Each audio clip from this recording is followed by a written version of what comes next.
And good morning, Hoosier Nation, and welcome to another disappointing edition of Hoosier Morning After. This is Hoosier Morning After Illinois. A couple nights ago, apologize for the delay in this program. Your Indiana Hoosiers suffer one of probably the least worst losses in Assembly Hall history, falling to Illinois 94-69, dropping the record to 13-5, 4-3 in the Big Ten.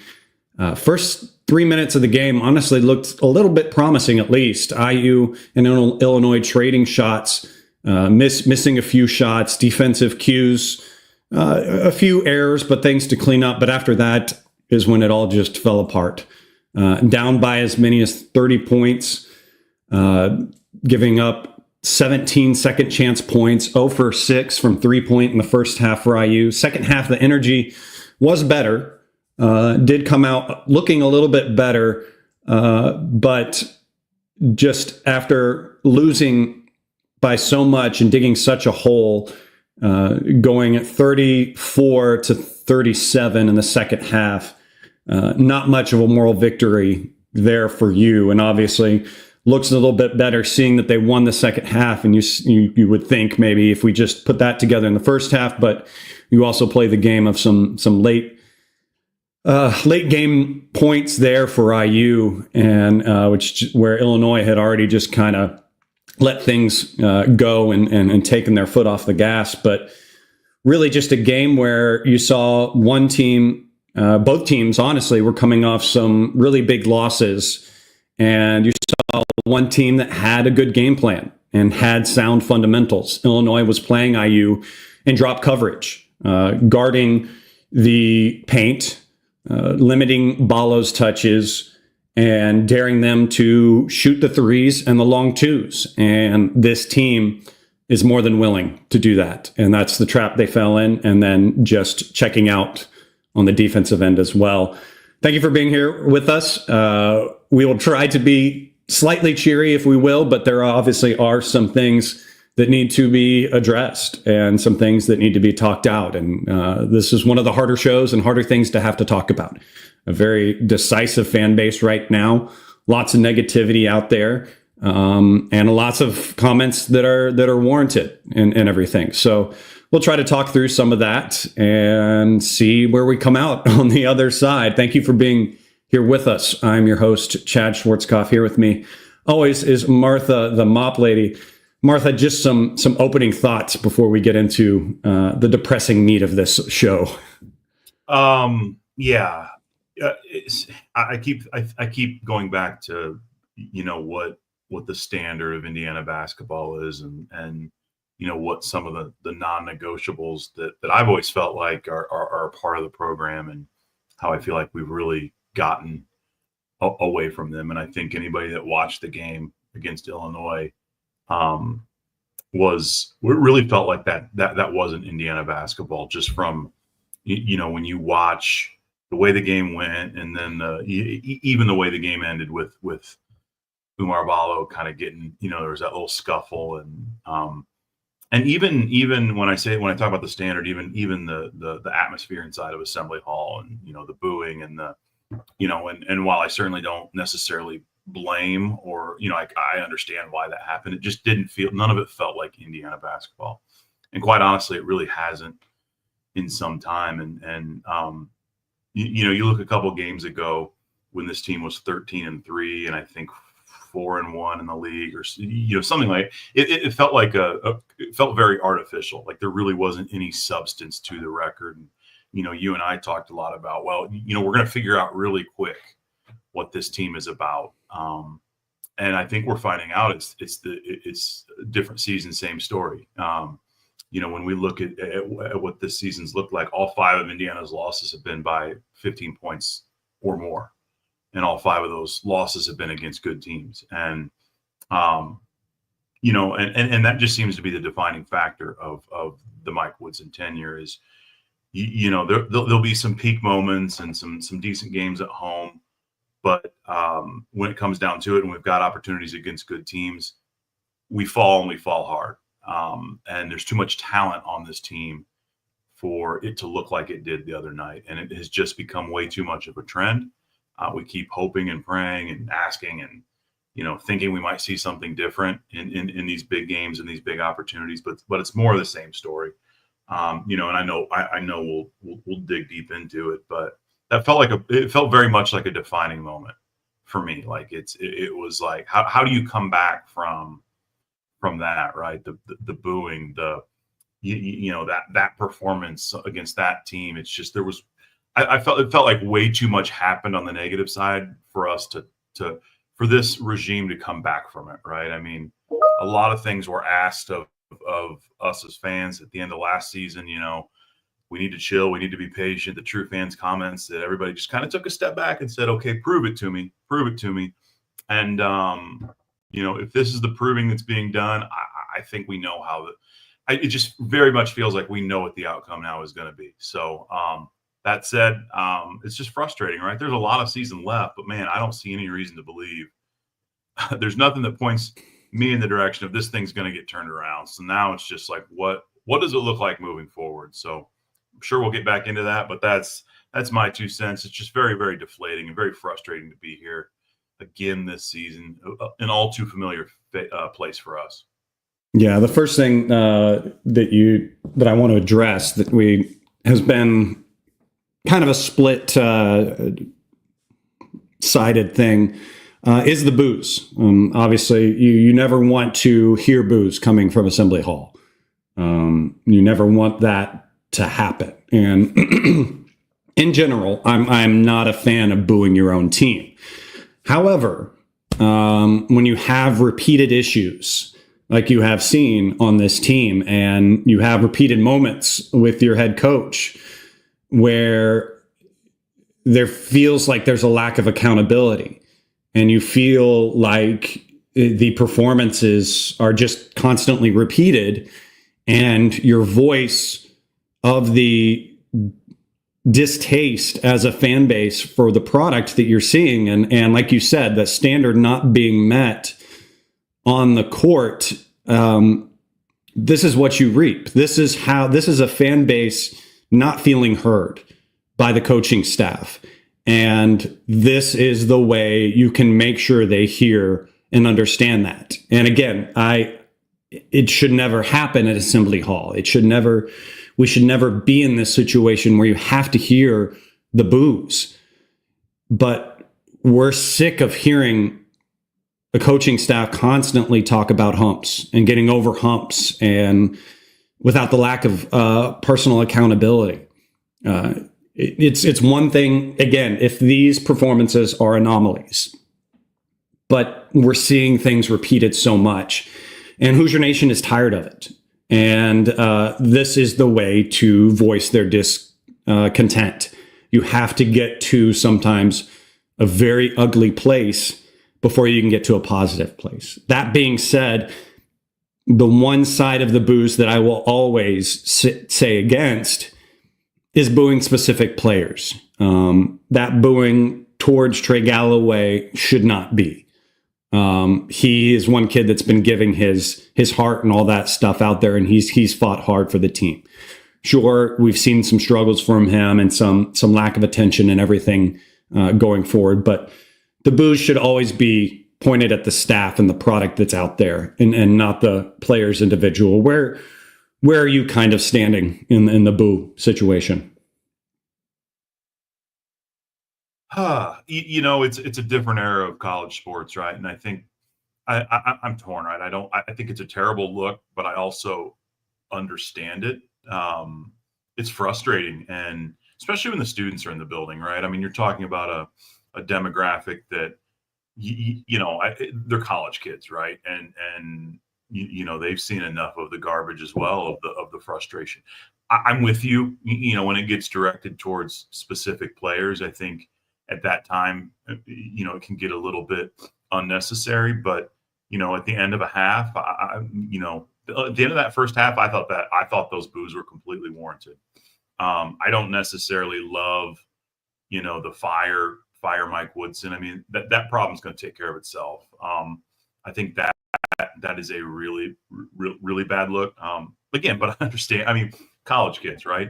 I'm not surprised. I guess I'll say that. But again, it is a different era of college athletics. We're all being asked to support programs in a different way now. We're to the point where we're being asked to, donate money to NIL that goes back to the program and the players. And I think a part of it is asking, fans are asking questions of themselves of what is my ROI here? Like, I feel, I've always felt invested as a fan, but I feel even more invested now.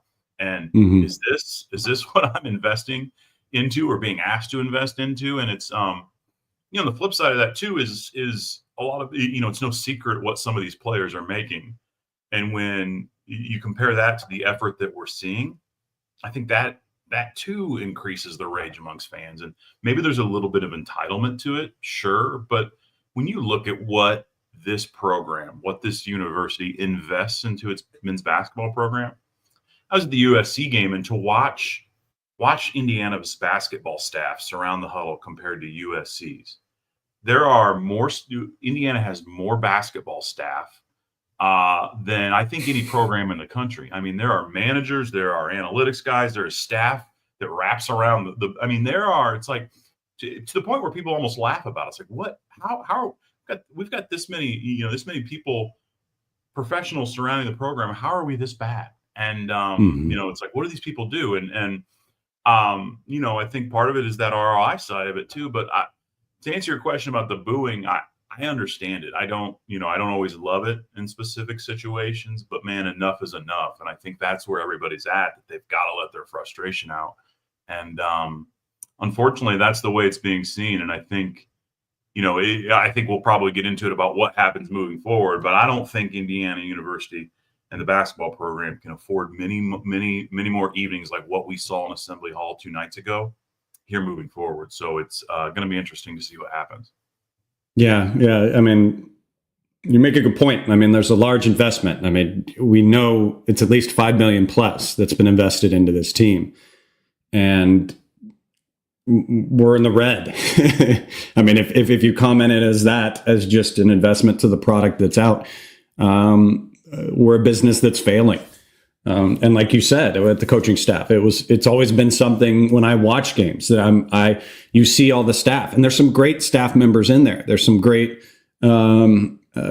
people that are a part of this staff, and it makes you wonder. You've got players like Chaney, who has coached and brought around Ballo's free throw line stuff. And you see images or hear reports in this game where you see him frustratedly shaking his head.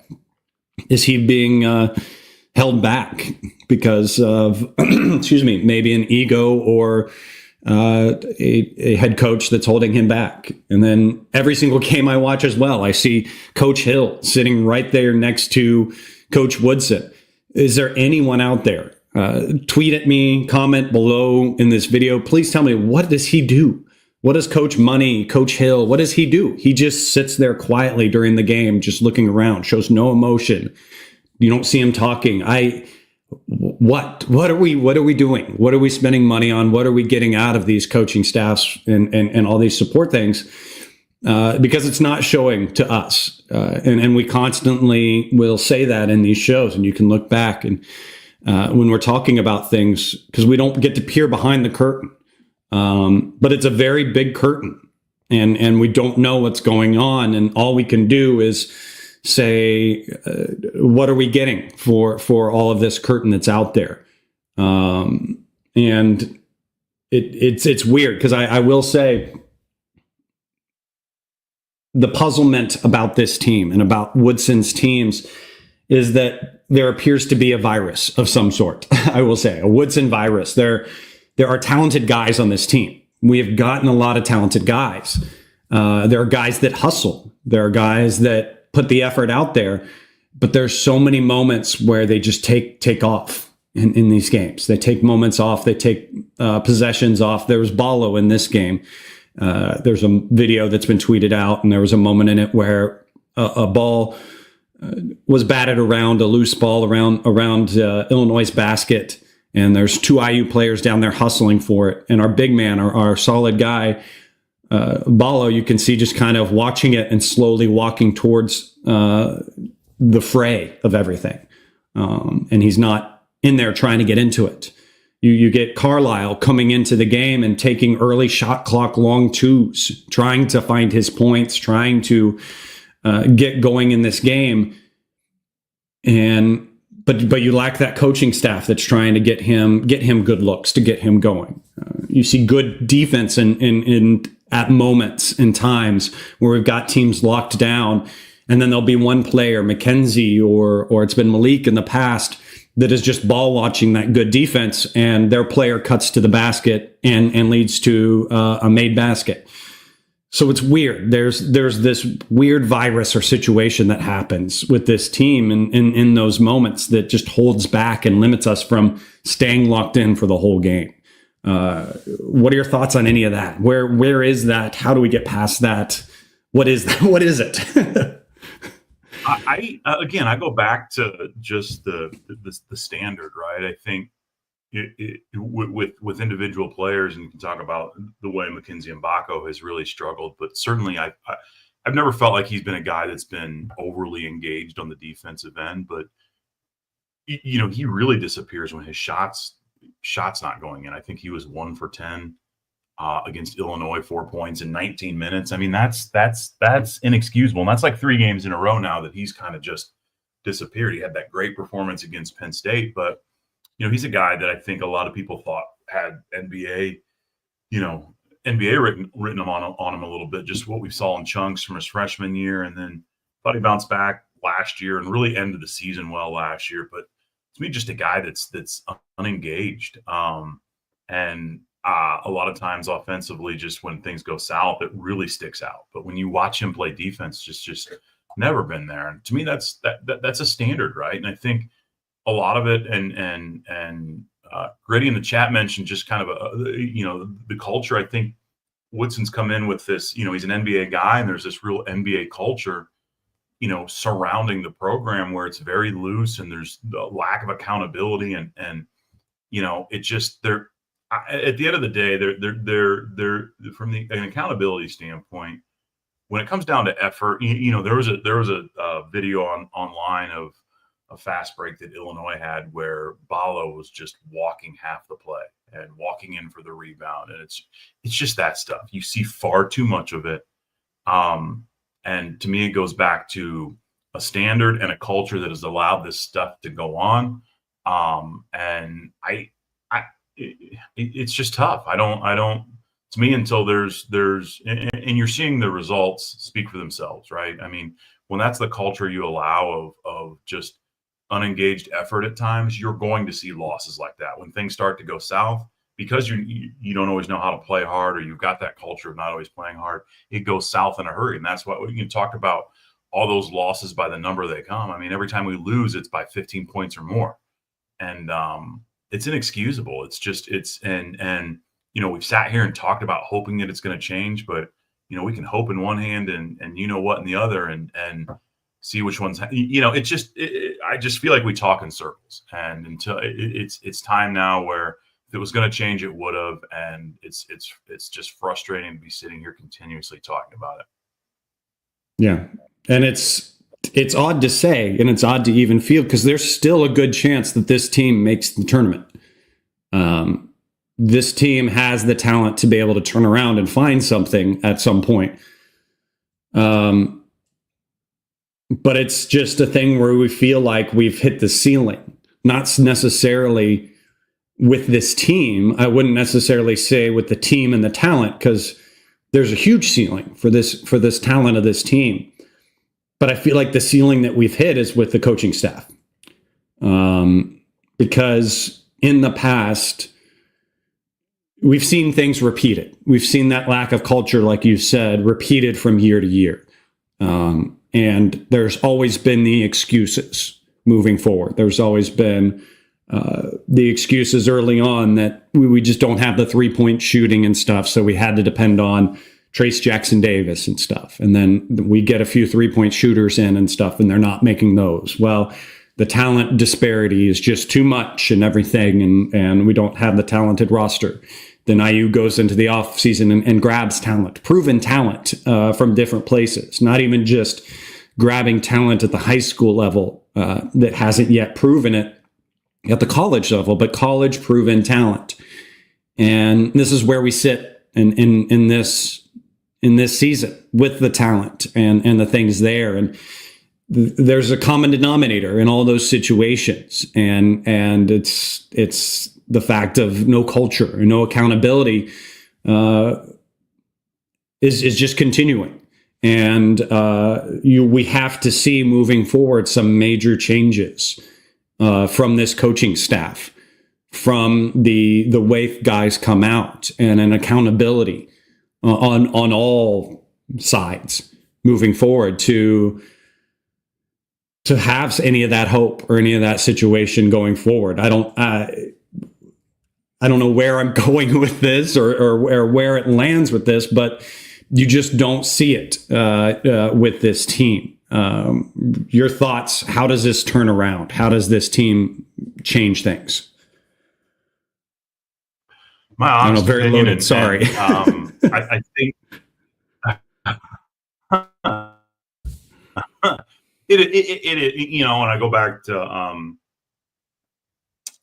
to my thought, and I think a pretty you know, I think about reaction to the Mike Woodson hire, and I think this was, I don't think I was alone in this thought, but it was a head scratcher for me to day one. And I think really the thing that brought myself and a lot of fans in was when they, you know, and the concern was the lack of college coaching experience, right? And the lack of being a recruiter and the lack of everything that comes along with having that experience of being a college basketball coach. So I think the thing that really I think was the hook for a lot of people was when it was announced shortly after that he was going to be the coach, that Thad Matta and Dane Fife were going to be a part of the staff. It's like, okay, these guys have won, and you know, Matta's played in 2 Final Fours and been to a national championship game, won the Big Ten X amount of times. You know, Dane Fife's a guy that played in a national championship game, and he's been with Tom Izzo. So all this substance was being added to the staff, and it was like, okay.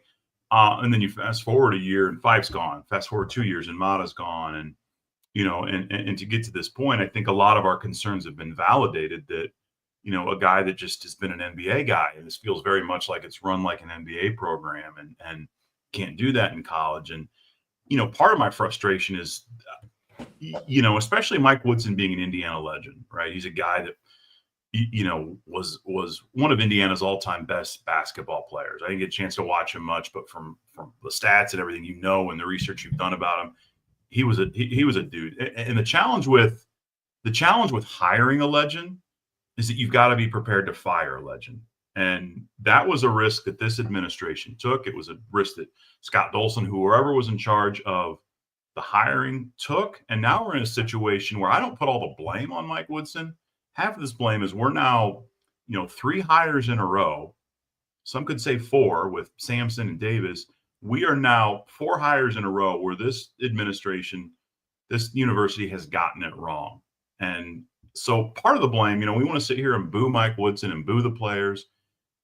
I think we've got to ask ourselves the real question of who's doing the hiring. Why can't we get it right? This program should run itself, right? With all the money that's put in it. You know, if the ROI was visible to everybody, when the total dollar amount all in was, if that was visible to people, it would make this situation even more embarrassing. And I think, you know, to put a bow on this, because you've got me, you got my blood pressure up now, because I'm more frustrated that we're in this position, because I feel like Mike Woodson never should have been hired.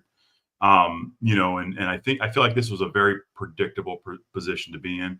And now we're going to have to go through this whole thing again. But I think at this point, to kind of save the season, it needs a spark. And I think part of that would be maybe trying to work with Coach Woodson and saying, hey, this isn't working.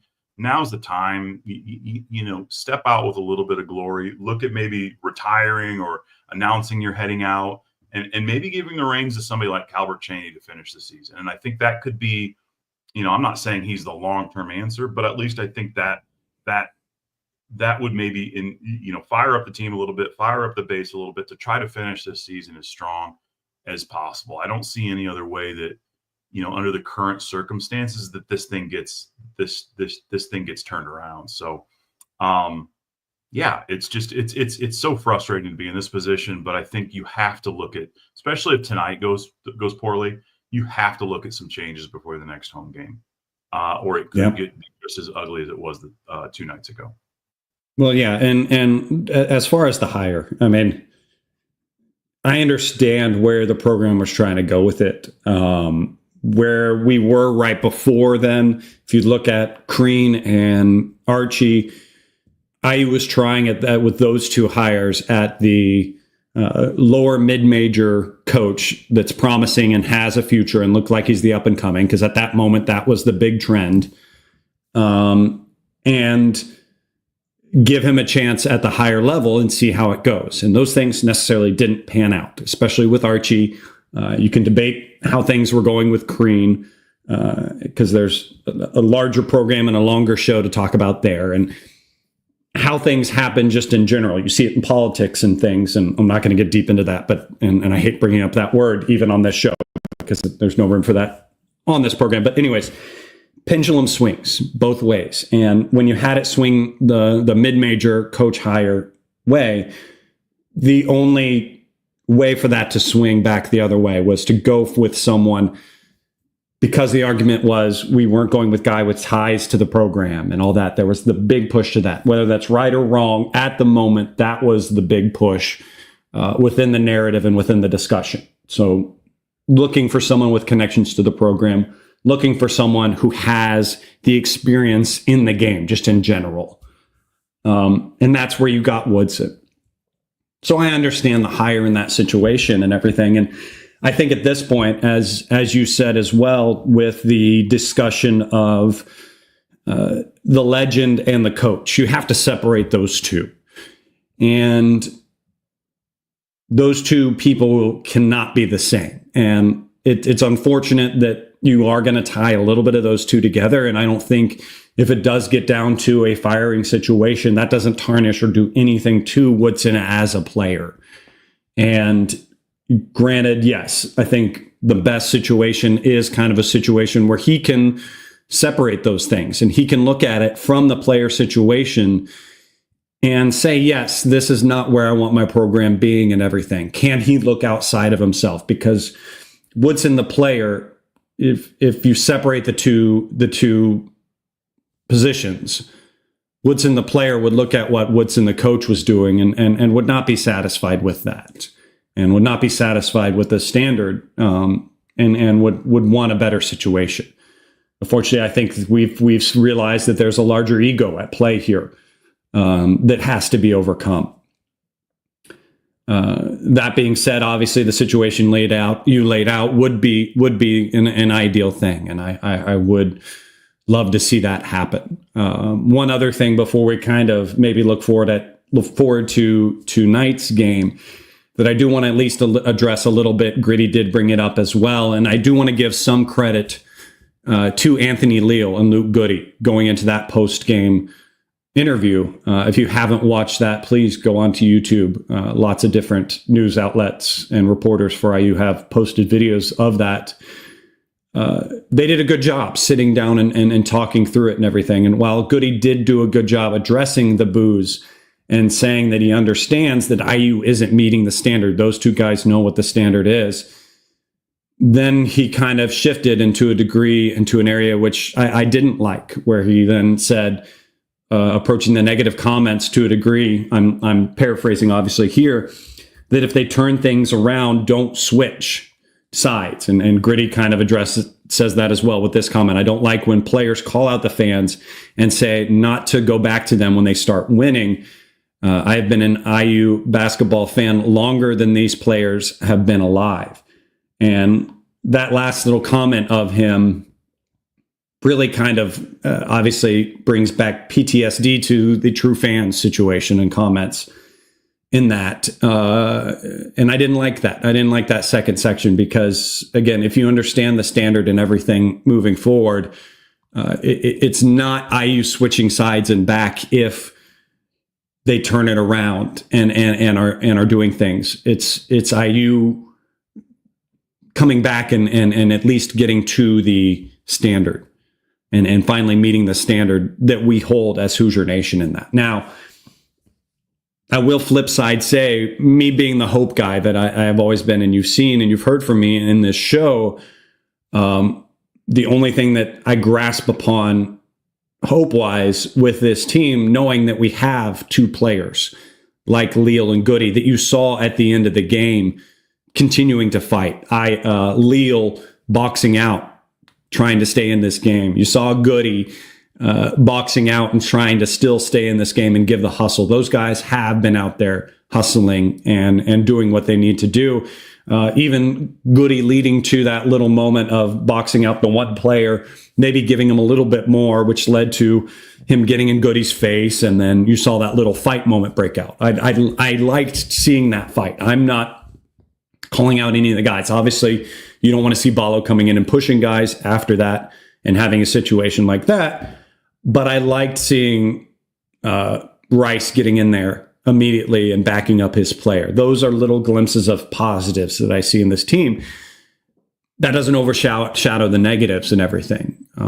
What are your kind of thoughts on those moments? Maybe the fight, the Leal and Goody press conference, and those comments.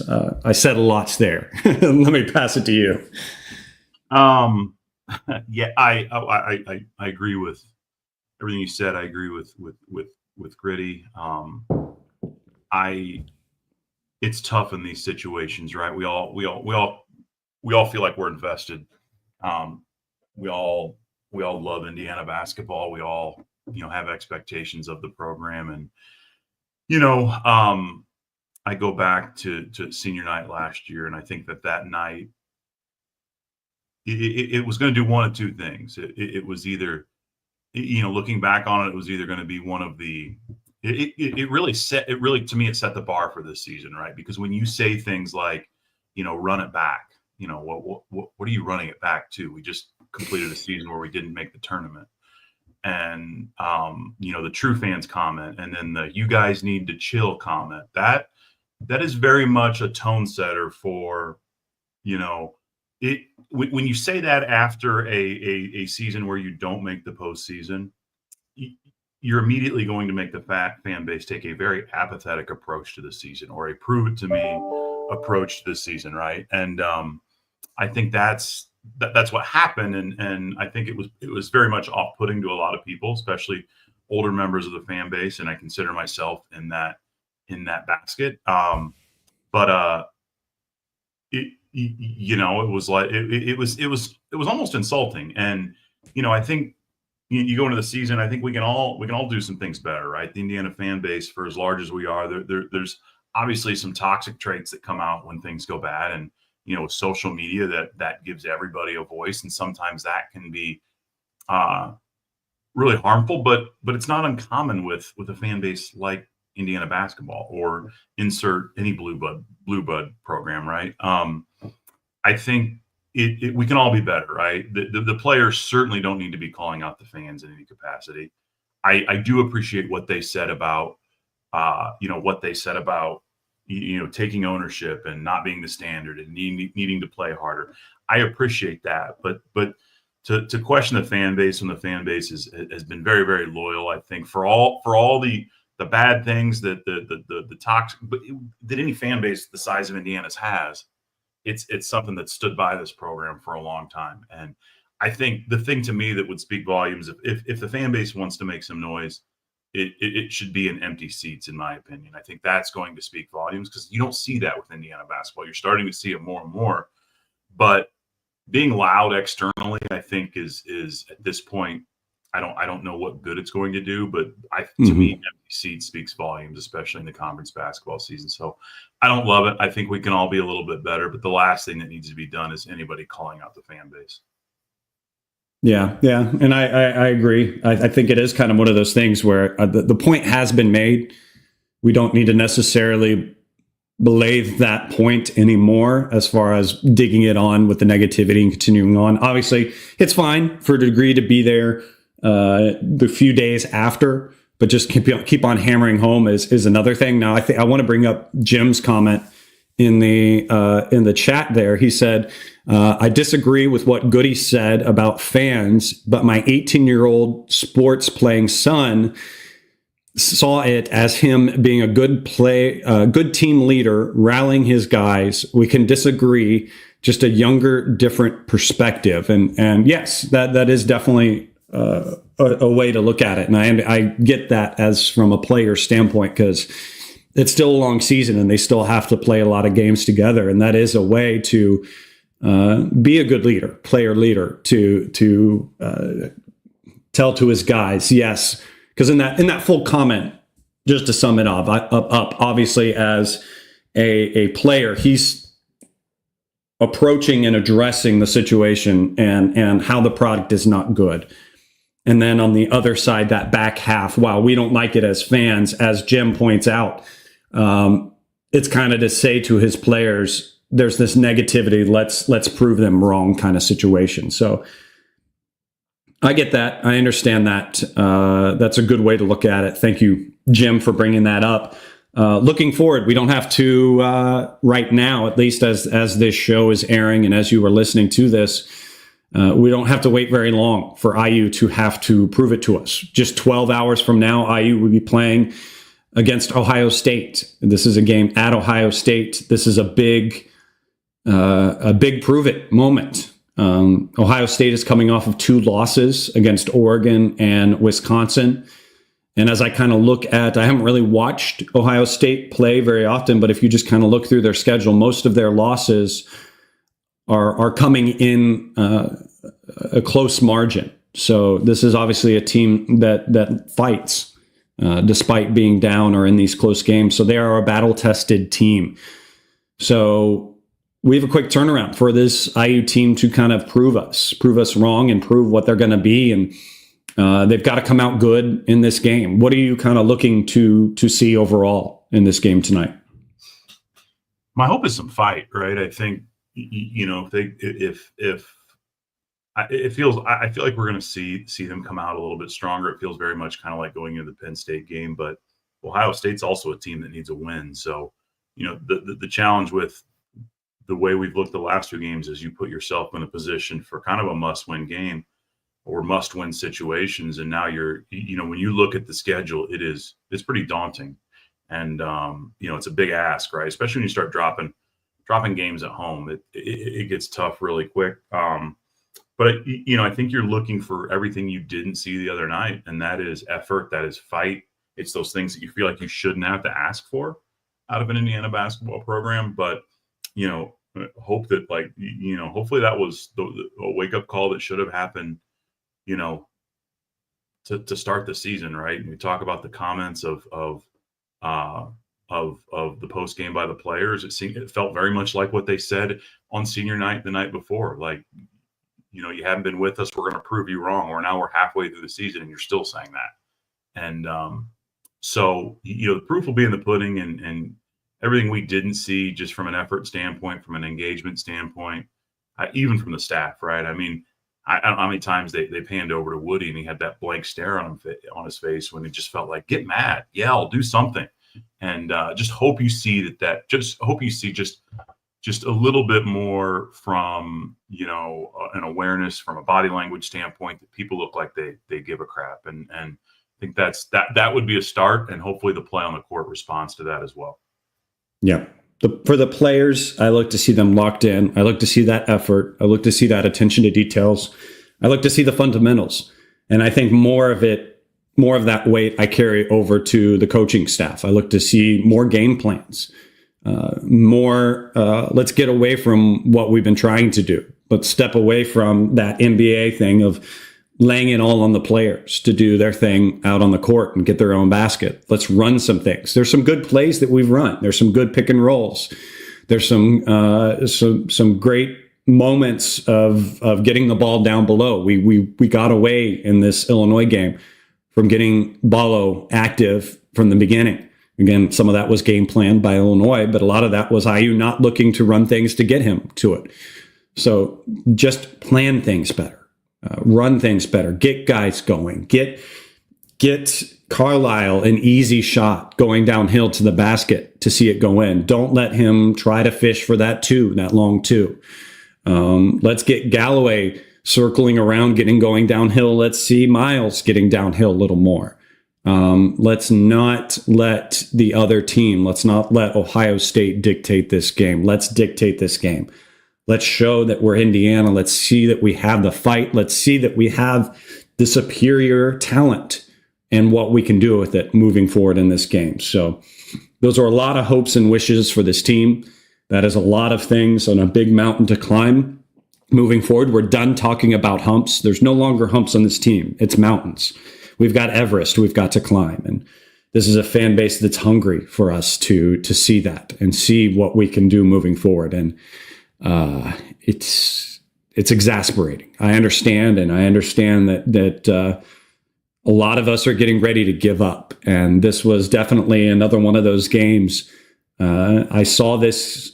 I didn't watch this game live. I was busy moving my daughters around to their different extracurricular activities. So I wasn't able to do that. And when this situation like that happens for me and I can't watch a game live, I stay off Twitter.